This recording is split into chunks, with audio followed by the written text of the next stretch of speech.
Les amis, déjà, bienvenue. Comme vous pouvez le voir, nouveau décor, nouvelle équipe. Ah non, je déconne. Bah non. Et par contre, nouvelle chemise. Oui, on peut le remarquer, bravo. Magnifique. Pour ceux qui n'ont pas vu le premier épisode, c'est l'occasion d'y retourner. C'est ça, je vous conseille, c'est important. Et surtout pour le bronzage. Ouais, exactement. Pour le bronzage. Tout à fait. Je vois qu'Adrien a toujours aussi chaud apparemment sur le plateau. Gros sujet, apparemment, vous avez vu cette vidéo ? Le robot Tesla Optimus, récemment présenté par Elon Musk, continue de s'améliorer, illustrant ses compétences en triant des blocs par couleur et en pratiquant le yoga grâce à des mises à jour. Les robots Tesla, nos futurs amis ou une menace grandissante ? Mais moi, ce qui me frappe, c'est pourquoi faire des robots qui ressemblent toujours aux humains, le truc humanoïde, je trouve ça un peu chiant en fait. Et bon, je comprends le fait de vouloir se rapprocher du robot. Il y a le courant de l'affective computing qui est né dans les années 70, qui vise à rapprocher le robot de l'humain, notamment en faisant des relations d'affection. Mais c'est vrai que c'est un peu vain, je trouve, de reproduire un humanoïde, pourquoi pas, des formes complètement différentes. Je trouve qu'il y a une absence d'imagination dans le truc. Ouais, on a l'impression que c'est comme les réalisateurs, quoi. Terminator, Exactement. iRobot, ils font des robots qui ressemblent aux humains. Alors est-ce que c'est les humains qui ont envie d'avoir cette ressemblance pour qui est justement une relation d'affect. Mais après, bon, ça génère plein de fantasmes. Les robots, est-ce qu'ils vont nous détruire? Est-ce qu'ils vont nous manger? C'est comme l'intelligence artificielle. On a l'impression que ce qui se passe dans les dystopies ou les fictions qu'on peut voir peuvent s'appliquer dans la réalité. Mais je pense que c'est plutôt des belles opportunités de progresser, de faire de la technologie utile, quoi. Ouais, et surtout de progresser en design, parce qu'on n'est pas obligé de reproduire encore une fois un corps humain, c'est complètement ridicule. C'est le même, pourquoi un robot aurait exactement. 5 doigts et pas 10? Enfin, ce serait plus simple pour lui, quoi. C'est le même, on est dans la continuité, on avait Sophia, le robot Sophia, et j'ai l'impression que moi c'est le même. J'ai l'impression vraiment que c'est un copier-coller de Sophia qui a quelques années maintenant, je crois, le robot Sophia, qu'on a ressorti là dans le salon récemment. Mais oui, pourquoi garder le robot humanoïde? C'est la vraie question. Pourquoi pas faire quelque chose? Mais après, on joue avec ça aussi, on joue avec le reflet, la ressemblance avec l'être humain et tout, c'est super troublant, quoi. Ouais. On joue à se faire peur, en fait. Mais voilà, est-ce qu'on joue avec la peur? Mais non, mais c'est ça, clairement. Est-ce qu'on joue avec la ce que peur? tu disais, Terminator, et voilà, on se joue à se faire peur, quoi. Après, on a déjà des robots chez nous, hein, les robots aspirateurs, les robots mixeurs. Ils sont moins humanoïdes. Ils sont moins humanoïdes. Après, je pense que c'est pour remplacer les tâches humaines.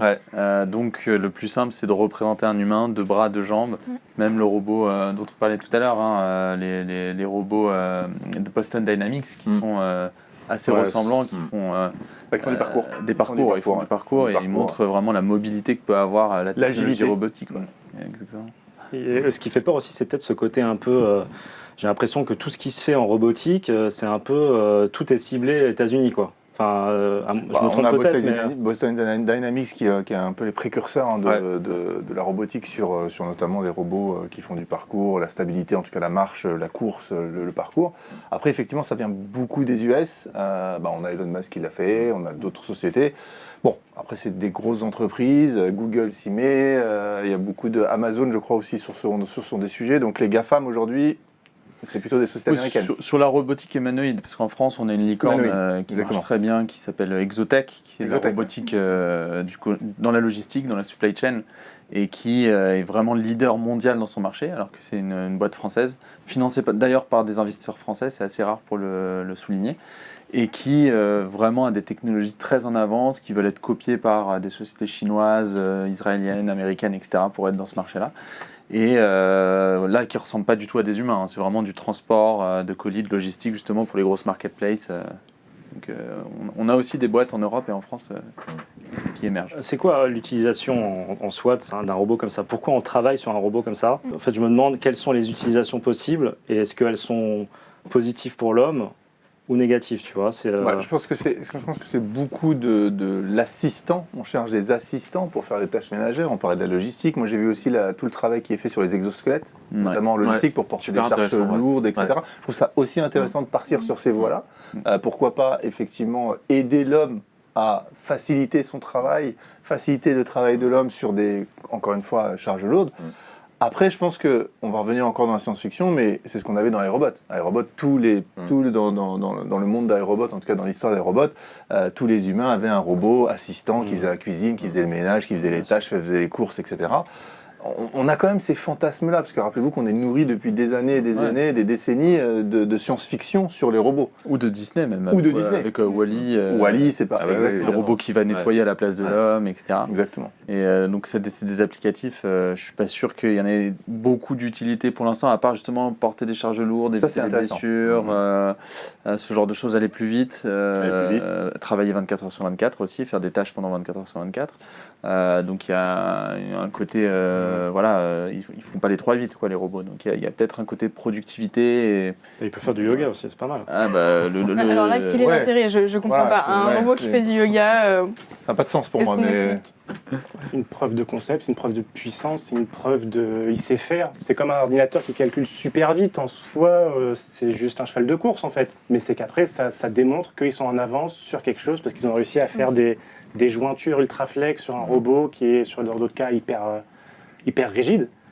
Donc il y a peut-être des applications là-dessus. Je pense que c'est uniquement histoire de dire que c'est eux les meilleurs parce que c'est eux qui ont le robot le plus puissant. C'est juste c'est une preuve de puissance. Donc là, on serait plus dans une démonstration de puissance que utilité, quoi, finalement. Là, c'est la recherche, quoi, finalement. C'est un peu On est sur la R&D. La R&D, par définition, on essaye de tester des chemins différents pour peut-être trouver une application, peut-être trouver... Dès que quelqu'un développe au-dessus quelque chose, c'est la R&D pour moi. Un robot ne va pas se connecter avec sa spiritualité ou, ça m'étonnerait. Ou ses émotions, puisqu'il en a par définition. Pas encore. Il y a des films où ils en ont des émotions. Je crois que Sylvain, non ? Non, je pensais juste en parlant de la R&D qu'après il y a l'applicatif. Donc on imagine par exemple les robots militaires qui peuvent faire des fonctions et même avec une certaine autonomie, c'est ça le but. Les voitures autonomes c'est bien sympa, les robots militaires autonomes c'est autre chose, quoi. Ça existe déjà avec les drones. Oui, les drones exactement. Voilà, mais sous forme humanoïde, tu vois, sur le terrain, au sol, ça peut être encore un autre sujet, quoi. Bientôt peut-être des robots qui vont nous remplacer sur ce plateau. Ça serait peut-être mieux pour l'humanité. Pour l'humanité. Alors si tu lui laisses ta chemise au robot, tout va bien. Je pense que le robot aussi dira non. Les amis, notez ma chemise s'il vous plaît dans les commentaires, entre 1 et 5, et on verra Adrien, on verra ça. Makram, tu parlais tout à l'heure de Google, des GAFAM. Est-ce que vous avez entendu parler de l'histoire de Google en ce moment ? C'est un peu la mouise là. Oui. Très compliqué. On lance le sujet s'il vous plaît. Le procès de Google s'est ouvert à Washington. Accusé d'avoir obtenu un quasi-monopole dans les recherches sur Internet, en contournant les règles de la concurrence et en versant des milliards de dollars à des partenaires, quelles répercussions ce procès peut-il avoir sur notre utilisation d'Internet ? Et j'ai d'ailleurs le plaisir d'accueillir Romain Sislevitch, avocat spécialisé dans les nouvelles technologies, qui vient nous éclairer sur ce sujet.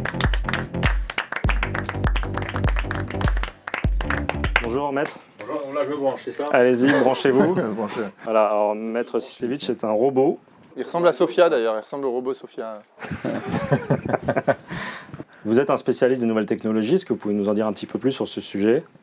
Là, on a effectivement une affaire qui attire tous les regards parce que on connaît le slogan, le fil rouge de Google qui était soit bienveillant, don't be evil. Là, on commence à s'interroger sur ce fil rouge de Google. Google, c'est principalement le moteur de recherche, le navigateur, Android, c'est ces 3 aspects-là. Il a déjà une procédure en cours pour le moteur de recherche, pour le navigateur, pardon, et puis là, on a celle sur la publicité qui arrive. Google, il faut savoir que c'est 1/4 du chiffre d'affaires de la publicité sur Internet, et la publicité sur les termes de recherche, c'est la moitié. Donc c'est un mastodonte, c'est colossal, et on peut se poser des questions, est-ce que véritablement il atteint au droit de la concurrence ?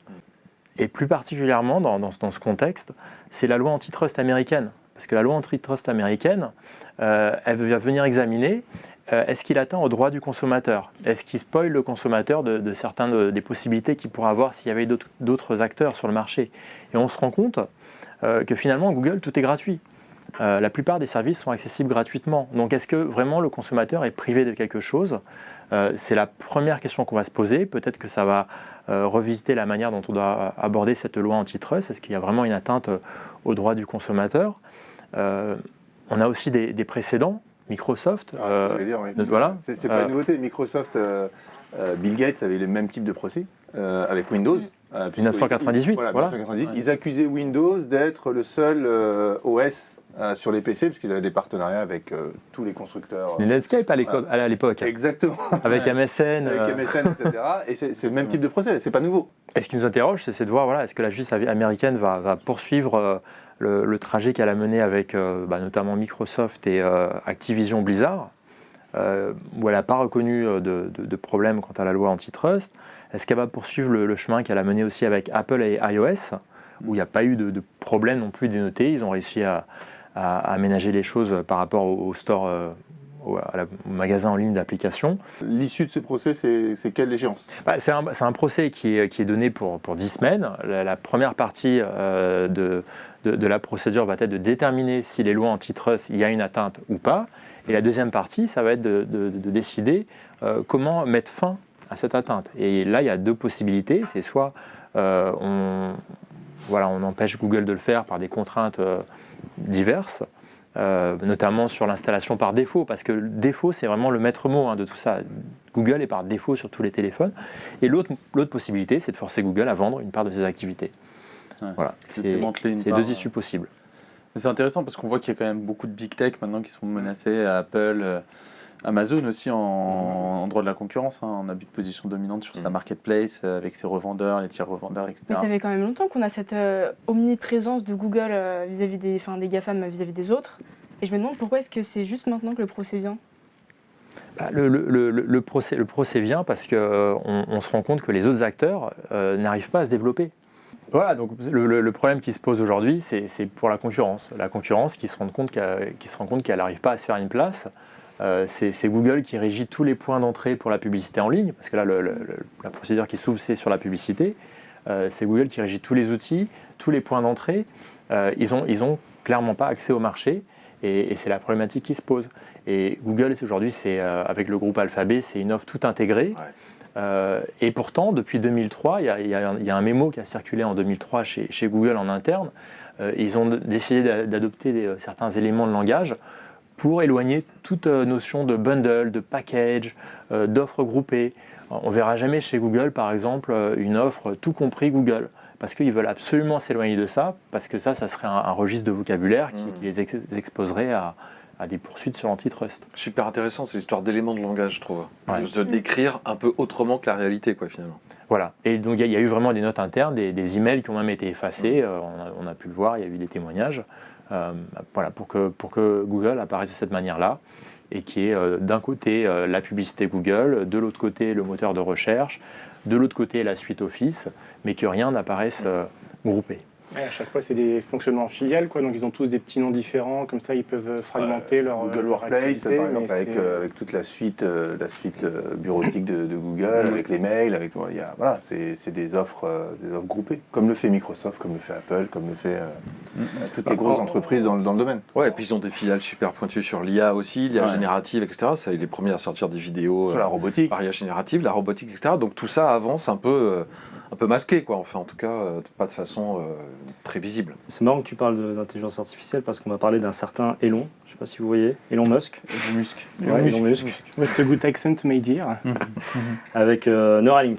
Startup Neuralink, dirigée par Elon Musk, lance son premier essai clinique humain pour évaluer son implant cérébral, le lien. L'entreprise fait face à des critiques pour ses méthodes de test sur les animaux. Une révolution médicale ou un dilemme éthique? Maître, ça vous dérange pas de rester avec nous? C'est avec plaisir. Super. Alors, une révolution médicale ou un dilemme éthique? Déjà, pour information, ils cherchent des humains pour faire des tests. Makram est équipé. Voilà. Il peut nous dire. Comment ça va? Pardon, il y a un petit bug. Tu frises comme ça. Non, franchement, ils n'auront pas de mal à en trouver vu qu'ils vont les payer au pont d'or. C'est payé combien ça? Ah, j'en sais rien. Aux US, c'est les tests de médicaments, les tests de. C'est un business. Donc ils vont trouver des gens sans problème. À préciser qu'on a quand même la chance d'être en France et en Europe aussi pour limiter. Voilà, quand même l'impact des entreprises pharmaceutiques sur ces sujets-là. Mais là, les singes, tu disais dans ton intro que ça s'était bien passé, c'est une cata. Il y a plein de singes qui ont été euthanasiés. Mais il paraît qu'ils étaient déjà fatigués, quoi. Ouais, et ils ont commencé sur le cochon. Neuralink, c'était sur un cochon. Ah oui? Ouais, c'est sur des cochons. Le cerveau de cochon, ça se rapproche énormément du cerveau humain. Et du coup, voilà. Alors, ici, on est scientifique, hein, vous inquiétez pas, tout ce qu'on dit est vrai. Hein. Sourcé, tout ça, bien sûr. On a vu tout ça sur Wikipédia. Wikipédia, on est sans problème. Ce qui est intéressant, c'est que par exemple sur la tétraplégie, il y a déjà d'autres études qui sont faites en dehors de Neuralink. Aujourd'hui, on voit des tétraplégiques qui arrivent à marcher avec une rupture, on en parlait tout à l'heure ensemble, avec rupture de moelle épinière, on arrive à reconnecter la moelle épinière avec justement des puces et des éléments, et les gens remarchent. Maintenant, le sujet, c'est la connecter au cerveau. C'est là le sujet aujourd'hui. Le sujet, c'est le rêve de beaucoup d'écrivains ou de plusieurs personnes qui était l'interface homme-machine. C'est ça qu'on cherche aujourd'hui, c'est d'avoir une interface homme-machine la plus fluide possible, c'est de dire une fois qu'on a une puce dans le cerveau, quand on pense à quelque chose, il y a un bras, il y a un acte qui va être fait par un robot. Ouais. Ouais, ou homme-homme. Ou homme-homme, exactement. Parce que je pense que du coup, son but, en fait, c'est bien beau, on parle de santé, etc. Donc il y aura une révolution médicale. Mais je pense que vu Elon Musk n'a pas de limite à ses ambitions, il y aura forcément justement cette envie de cette connexion avec l'homme et la machine, avec cette puce dans la tête, quoi. Donc c'est quand même effrayant. Et j'étais quand même surprise de savoir que les autorités sanitaires avaient accepté ça, parce qu'à un moment donné, il y aura forcément la question du problème éthique et même vis-à-vis de la justice et des lois. Et donc on va voir si ça va être freiné ou pas, quoi. Oh, ça s'est pas bien passé spontanément du premier coup. Là. Les puces, en fait, ça a beaucoup râlé. Il y a eu des questions sur les violences animales, ce genre de choses, en fait. Parce que dans les tests médicaux, on veut tester quelque chose. Bon, au début, on prend des lapins et on teste sur des lapins qui vont bien. Mais après, on veut tester sur des lapins malades. On les rend malades, les lapins, pour voir après si ça marche dans un second temps. Et c'est pareil pour les singes, en fait. Qu'est-ce qui s'est passé? Il leur a découpé les cervicales à la disqueuse pour voir si après la puce marche. C'est pas nouveau. Il y a un chercheur anglais qui a déjà fait ça, je ne sais plus son nom, je vais peut-être le retrouver, mais un chercheur anglais qui a déjà fait ça, qui s'est incorporé une puce sur lui-même pour faire cette interface à machine, et ça fonctionne. Donc c'est pas le premier à faire ça. Donc, ça a fonctionné sur lui. Sur lui-même, et il l'a testé sur lui. Donc, voilà. C'est vrai qu'il y a pas mal de projets comme ça. Il y a BlackRock aussi. Exactement. Mais le truc d'Elon Musk spécifique, c'est quand même qu'il est dans un courant philosophico-sociétal, je ne sais pas comment l'appeler, de transhumanisme, et aussi d'altruisme effectif. C'est-à-dire qu'il pense plus au futur qu'au présent, et donc il développe les solutions pour dans 50, 60 ans, 50, 100 ans. Alors, 50, 100 ans. Et donc 50, 100 ans, tu vois. Du tout. Et donc voilà, donc là c'est autre chose, que c'est pas juste technique, c'est aussi dans tout son développement de pensée, quoi. Est-ce que c'est pas... J'ouvre un débat, mais est-ce que c'est pas ça de l'innovation? C'est-à-dire que quand on veut changer des choses, il faut bien tester des choses. Pour moi, c'est ça l'innovation. Alors, bien sûr, avec des limites éthiques, avec des limites... Il y a l'humain en face. Est-ce que c'est ça? Est-ce que c'est pas ça l'innovation? Il y a aussi le côté invasif, parce que quand tu mets une puce dans le cerveau, c'est super invasif. Nous, on a trouvé une innovation en Espagne, qui existe depuis 12 ans, je crois, qui est vraiment testée avec des bons résultats, qui est censé traiter les maladies comme Parkinson, Alzheimer et la dépression, en faisant non pas une puce dans le cerveau, mais tu as une sorte de bonnet de plongée un peu en caoutchouc sur la tête, tu vois. Et en fait, ça fait un double numérique, un jumeau numérique de ton cerveau.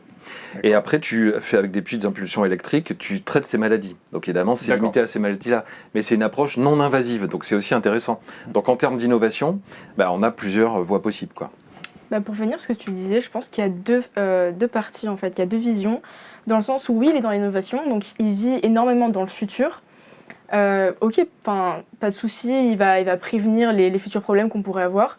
Mais je pense que ça serait aussi utile qu'il vienne régler les problèmes d'aujourd'hui, peut-être. Donc en fait, il faudrait avoir une balance. C'est pas son courant de pensée. Non. On disait. C'est absolument pas. C'est comme Mars. Lui, il veut aller sur Mars et il s'en fiche de ce qui va se passer sur la planète aujourd'hui. Pour lui, l'objectif, c'est d'aller sur Mars. L'éthique, tu la situes aussi, tu vois. Le problème d'éthique, c'est aussi juridique. C'est l'encadrement juridique, légal qu'il y a autour et la protection des individus. Quand tu vois que dans la Silicon Valley, on a fait les voitures autonomes, il y a eu quelques morts, les mecs se sont fait un peu renverser, qu'on était là, mais c'est quand même super innovant, parce que la voiture se conduit tout seul, donc c'est génial. Là, tu te demandes, à quel point l'innovation peut aller contre notre propre droit à chacun, et la réglementation, elle est faite aussi pour protéger les citoyens. Donc, ça nous rappelle un petit peu le clonage aussi. Il y a eu un débat autour du clonage. Et puis finalement, on se rend compte que ça peut permettre de faire des recherches sur des maladies, etc. Donc ça a forcément un bien fondé scientifique. Mais c'est tous les à côté, tous les accidents qui posent problème. Encore une fois, où est la limite entre vouloir innover et vouloir régler des problèmes, quand on le dit, quand on est tétraplégique et si demain on nous propose de mettre une puce dans notre cerveau pour remarcher, c'est un sujet, c'est un vrai sujet, c'est un vrai débat. Où est la limite à ça? Et la limite, effectivement, ce que tu dis, c'est qu'effectivement, il y a des accidents, il y a des pots cassés. Quand on a voulu créer l'avion, quand des êtres humains ont pensé à faire un avion, il y a eu des morts.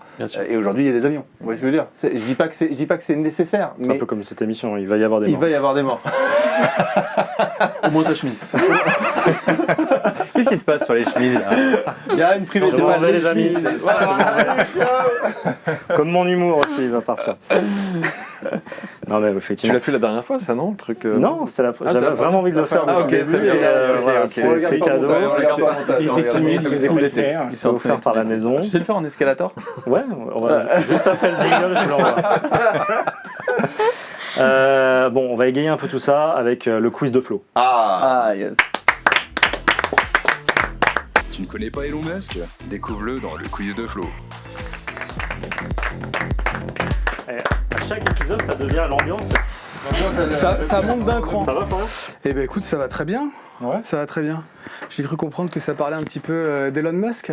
D'Elon Musk, pardon, excusez-moi. C'est vraiment très Donc on va faire un petit quiz Elon Musk, mais je tiens à préciser qu'il y a eu des plaintes. Il y a un disclaimer. Donc nous allons vraiment fixer les règles du quiz. Ah oui, parce que la dernière fois on a gagné, mais vraiment de manière implacable. Je comprends pas comment il peut dire que on a gagné. Alors que c'est dans la vidéo, pas de débat. Et là aujourd'hui, but contre son camp, 90e, machin. C'est même drôle. Bon, je fixe les règles. Je fixe les règles. le soin d'aller voir qui a gagné. Je pose la question et je ne propose pas les choix de réponse. D'accord. Alors attends, est-ce qu'on gagne quelque chose ou pas? Est-ce qu'il y a vraiment... C'est toi qui anime, hein. Je peux pas te, Ouais. je peux pas te dire. Faut gagner quelque chose. Je veux perdre moi. Bah si tu veux, ouais, je te la ramène dans un cadre. Ça sera un souvenir, ce sera ta dernière émission. On va sur internet. Non, il y a un cadeau. C'est prévu par la prod. Gros budget. Donc voilà. Mais toujours pas de buzzer. Ah, ok. Ouais. Donc le cadeau est un peu moins cher qu'un buzzer. Déjà, il faut acheter des buzzers. Je crois qu'il n'y a pas de moyen de faire un buzzer. Bon, est-ce que vous êtes prêts? Allez go. Alors, dans quelle université Elon Musk était inscrit avant de la quitter précipitamment pour fonder sa première entreprise? Alors, Pretoria. Excuse-moi, je te coupe. On n'a pas le nom des équipes. Ah oui. Ah oui. On n'a pas fait les noms des équipes. Ouais. Alors, en la dernière fois c'était général, moi, donc vas-y. Octogoneur. Ouh là là. Octogonard. Et là, c'est le prénom du fils d'Elon Musk. Ouais, Octogoneur. Nous, c'est la team XY 1962, comme le nom d'un des fils d'Elon Musk. Exactement. Ça fait 5 points, on est d'accord. Je me signale que l'Octogone, il était prévu un match contre Mark Zuckerberg, Elon Musk. Exactement. Ah voilà. Et il s'est débiné. Et c'est débiné de Mark Enfin, Zuckerberg. Musk, ouais. Non, Elon Musk. Donc, Vous rappelez de la question ou je la refais? Parce que... Université de Pretoria. Non. Absolument pas. Bien joué. Excellent. C'est quoi? Stanford, non. Elon Musk n'y est resté que 2 jours.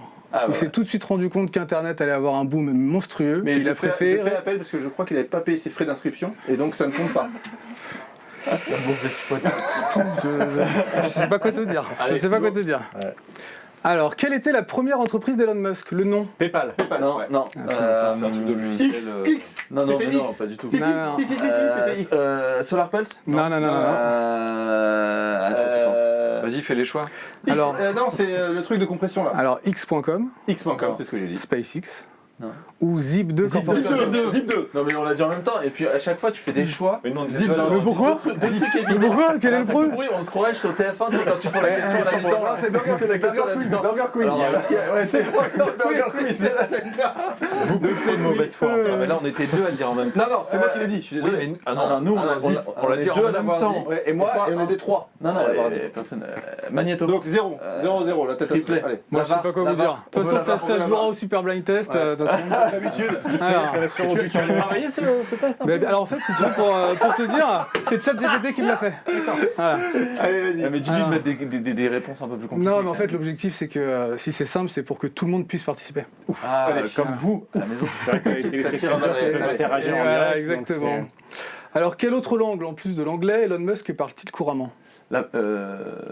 L'africaner. Bien joué. Ouais, parce qu'il est africain. Il est africain. Il est africain. Il est Il est- africain.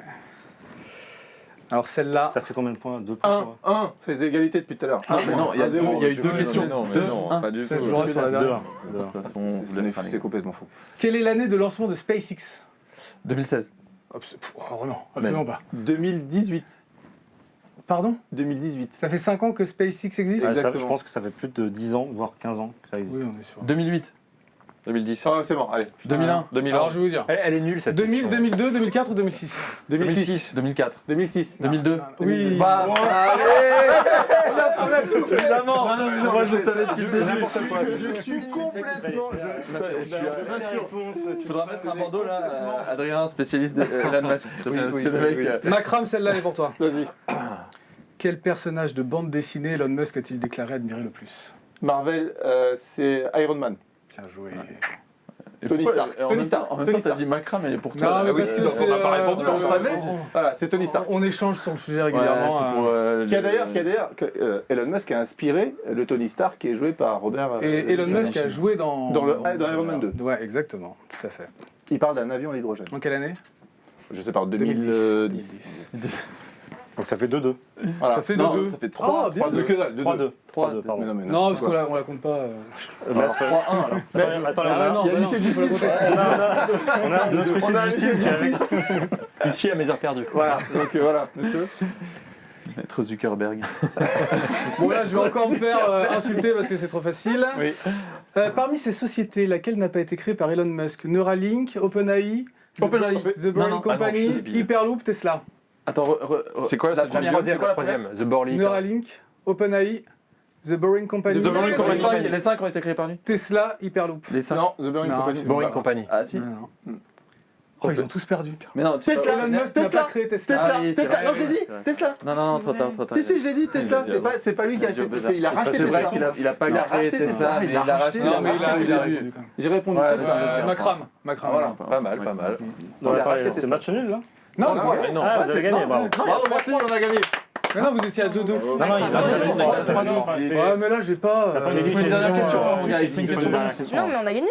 Il y a Non, 3-3. Bah, Dans quel événement français Elon Musk a-t-il fait Vivatech. sensation? Non, non. J'en ai pas 40 000. Allô, je mets le carton. Tu as dit que tu finissais normalement la question. Elle était avant. finie. Dans quel événement Non, Si, c'est une question. Honnêtement, je suis pas le. Non, je suis présenteur, désolé. mais Moi je trouve ça Adrien louche est qu'il connaisse les particulièrement réponses comme Non, ça. non, mais moi, tu as fixé une règle au départ. 2 émissions de On est victoire. en route Merci, pour le hein, tu m'as dit quand futur. tu veux. Je suis désolé. Venez à côté de moi, je vais lever le bras comme Ouais, dans mais un on peut pas, match. on est branché. Ah, vous êtes branchés. Vous êtes effectivement. Allez, bisous, Alex. Allez, moi j'y vais. Bon. Non, ou viens là, mais il n'y a pas de caméra. en fait. Ouais, non, on fera ça une prochaine fois. Bravo pour la victoire, monsieur, dame. Bon, bravo. Très content. Bravo, on a applaudi. On gagne quoi alors? On devait gagner quelque chose, on gagne quoi? C'est le trophée. Beau flamand. C'est un élément du décor. Qui c'est qui le ramène? Exactement. D'ailleurs, je C'est voudrais qui va remercier le studio 264 à Paris pour nous avoir donné. Enfin, en tout Bravo. cas, on l'a piqué à la déco. On l'a piqué à la déco. Trop bien. C'est qui les gagnants C'est alors nous. Bah, c'est nous là. Mais n'importe Mais quoi. non, dis quelque chose. J'étais vraiment enflammé. Elle est très fière de ce prix. On s'est Bravo. pas gagné, Je remercie mes parents. bien sûr, c'est Adrien qui a gagné. Coupe du monde. Je remercie vraiment toute ma famille pour ce prix. Tant que tu n'auras pas les buzz, Ouais. Alors, tu pourras Ok, pas faire d'accord. vraiment ça. je tiens à dire quelque chose sur en route pour le futur. Cette émission incroyable. La première fois, je pense qu'on était tous venus dans un cadre assez sérieux. On était là, on se connaissait pas trop. La Lors de deuxième des fois, on flamants voit que c'est la roses. débandade totale. Vivement la troisième. Et vivement la troisième, mais qui a toujours un cadre magnifique et un super présentateur. Écoute, si tu es mauvais joueur, on peut continuer à parler. Mais bon. Bon, dans les commentaires, tout le monde a vu, c'est bon. Je vous laisse le flamant rose. Allez. Bah, on va pas te donner, hein, t'inquiète pas. C'est notre flamant rose. Merci Florian, merci beaucoup. French Tech connaît une période difficile avec une hausse significative des redressements judiciaires, principalement due à la crise de financement touchant les startups. Comment les startups peuvent-elles survivre? Tu vas nous répéter ça demain, hein, parce que là... Mais non, mais c'est juste pour eux. hein. pour, ouais. C'est juste pour nous en fait. Ok. Oui, bah oui, ils sont. Comment il t'a mis la misère? Grave. Là, ils vont plus. On sait qui c'est le boss ici. Hein. Ouais, c'est clair. Tu vas nous répéter ça correctement. Tu reviens demain à 6h30. Ouais. Avec la même chemise. Ça rigole, mais il y en a d'autres qui rigolent pas vraiment. Les startups. Dans les startups, les investisseurs aussi rigolent pas beaucoup parce que leurs performances ne sont pas au rendez-vous. Effectivement, il y a une crise des financements d'abord, tu l'as mentionné. Du fait de la valorisation qui était excessive, on a connu 2 années d'exubérance ces 2 dernières années, tout le monde s'accorde à le dire aujourd'hui. Et on est revenu, enfin c'est pas forcément une crise, je pense pas que ce soit un moment où on peut parler de crise, mais plutôt un rééquilibrage, un retour à la normale. On retourne sur des fondamentaux de 2019-2020, avant les années Covid et les opportunités que ça a créées dans l'innovation. Et les investisseurs, quand même, doivent rendre des copies, puisque les investisseurs lèvent des fonds auprès d'autres investisseurs et montrer de la performance sur leur portefeuille. Et aujourd'hui, ils ont des difficultés à le montrer, notamment sur les séries d'investissement un peu plus importantes, série B, C, etc. Donc ça, c'est un premier phénomène. L'autre, c'est qu'il y a une crise, du coup, des financements pour les startups qui n'ont pas de relais de financement, donc qui seront obligés de réduire les coûts drastiquement, changer de modèle, se réinventer, être plus robuste, pivoter et essayer de faire sans justement l'argent d'investisseurs, de banques ou d'argent public. Et ça montre que c'est un moment difficile parce que beaucoup d'entre elles vont devoir soit mettre la clé sous la porte, soit se rapprocher d'autres entreprises pour pouvoir continuer à vivre. Et voilà, c'est un moment difficile pour la French Tech qui n'est pas une crise pour autant. Mais c'est assez cyclique, on l'a vu plusieurs fois. On l'a vu plusieurs fois. C'est un cycle à chaque fois. C'est-à-dire qu'il y a un moment d'euphorie qui est souvent avec des fonds qui sont mis en avant, des valorisations extraordinaires, etc. Et il y a toujours ce côté, ce rééquilibrage où on revient. Et c'est un cycle qu'on connaît depuis déjà une dizaine, quinzaine d'années. Ouais, même 30 ans. Même 30 ans, si on prend les anciens. Mais voilà, c'est assez cyclique. Donc, personnellement, je trouve que c'est pas inquiétant, c'est normal. C'est comme dans la bourse, on voit le CAC 40 qui augmente, ça redescend, ça repart, et en fait finalement on voit que c'est vraiment un cycle qui se fait régulièrement. Mais est-ce que la durée du cycle augmente ou ralentit, ou est-ce que c'est à peu près toujours le même Ça pourrait être toujours le même, sauf avec des événements comme le Covid, par exemple. Sauf avec des événements externes comme ça. Des technologies comme les NFT ou le Web3 qui disruptent le truc, et donc tu as une courbe qui est différente. Mais sur un an, les NFT par exemple, c'était un financement très élevé et c'est redescendu à zéro. Donc les cycles peuvent être plus courts sur certains secteurs, mais généralement c'est des cycles de 5-10 ans d'innovation. Tu regardes les 10 dernières années, c'était les réseaux sociaux. Aujourd'hui, c'est l'intelligence artificielle, évidemment, l'impact aussi, qui vont tout ce qui est impact climatique, etc. Enfin, la climate tech va devenir un standard. Et donc, pour émerger, il va falloir 10 ans. Et voilà, l'écosystème va souvent dans des exubérances ou des moments un peu d'aller trop loin pour justement se réajuster. Et ça fait partie des cycles économiques. Est-ce qu'il y a ces mêmes cycles aux États-Unis ou pas, par exemple ? Ça vient des États-Unis. Là, tu vois, généralement, il y a 6-12 mois de différence entre les US. Là, aux US, ça commence à repartir, le financement. Donc, dans 6-12 mois en France, on parle de fin 2024, on va voir repartir de l'investissement. Pas forcément avec la même exubérance ou folie qu'on a pu connaître sur certains types de financement, parce que l'argent était très gratuit, quasiment gratuit, puisque les taux étaient très faibles. Donc on va pas connaître la même forme, mais il y a beaucoup plus d'entrepreneurs qu'il y a 10 ans, des structures d'accompagnement, il y en a plein, des projets à faire évoluer, de l'innovation, des choses à créer, des améliorations à faire, on en parle beaucoup dans l'émission, il y a de quoi faire. Donc, et il y a beaucoup de bons entrepreneurs en plus, c'est devenu un vrai métier, donc avec de l'argent, généralement, on peut créer des entreprises. Ce qui est intéressant aussi, c'est que ça oblige les entrepreneurs à se concentrer sur le business, c'est-à-dire sur leurs clients. C'est ça qui est très intéressant, c'est de dire on voit des valos qui explosent avec 0 client, avec des concepts, etc., comme beaucoup, on l'a vu dans des startups ces dernières années. Aujourd'hui, ça oblige les entrepreneurs à se dire ok, on va se concentrer à nos produits, nos services, on le vend à qui, nos clients. Et ça, c'est super intéressant parce qu'on revient sur du concret parfois qu'on oublie des fois dans l'univers de la startup, surtout la startup tech. On a l'impression que du point de vue de l'emploi, la France a quand même particulièrement souffert parce qu'on connaît le coût de l'emploi en France. Et autant le financement, on a pu toujours en trouver, mais quand il y a moins de financement et une start-up par définition, ça consomme de la trésorerie. C'est un cash burn. Là, j'ai l'impression que la France a particulièrement souffert. Je trouve qu'on a été bien protégés. Là, il y a une étude de France Digital qui vient de sortir avec EY. Les start-up en 10 ans, elles ont créé, elles sont arrivées à un stade de création d'1,3 million d'emplois. Donc, elles participent activement dans l'économie, surtout dans les métiers nouveaux du numérique. Et l'impact, il est faible parce qu'on a eu le PGE, donc les prêts garantis par État. post-Covid, et qui aujourd'hui seront utilisés quand même. Le fléchage des entreprises qui vont déposer le bilan, ce seront celles qui peuvent ou pas garantir des emplois le plus possible, puisque c'est vraiment le rôle de BPI France, des pouvoirs publics, c'est d'essayer de garder ces emplois. Donc on est quand même protégé par ça. Moi, je pense que tu peux parler plutôt des US. Les US, on fait un Zoom avec 250 personnes, on leur dit qu'ils ont 2 jours pour récupérer leurs affaires et rendre leur badge. Nous, on est quand même sur une politique qui est un petit peu plus conservatrice, d'emploi, de protection sociale. C'est le modèle français. Donc, le manier avec des moments de moins bien comme ça, et si ça peut repartir, ou si on peut s'adosser à des corporates ou des boîtes qui marchent bien aujourd'hui, ça peut être une solution de maintien d'emploi. C'est-à-dire qu'on voit beaucoup le sujet où des grands groupes, donc on parle souvent de mariage, ou en tout cas de partenariat entre start-up, sociétés du CAC 40, où on voit des Orange, on voit des grandes structures du CAC 40 qui vont aller chercher des start-up. Donc il y a aussi ça, des rachats, des partenariats qui jouent beaucoup sur notre écosystème français start-up.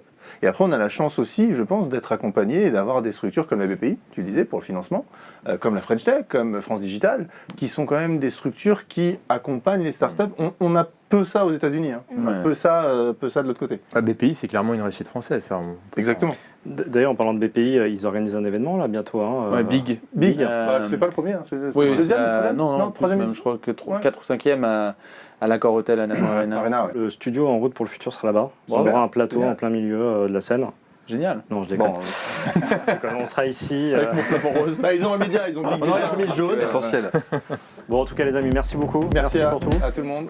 Merci à toi. Cool. Et puis, on se revoit pour la prochaine. Avec grand plaisir.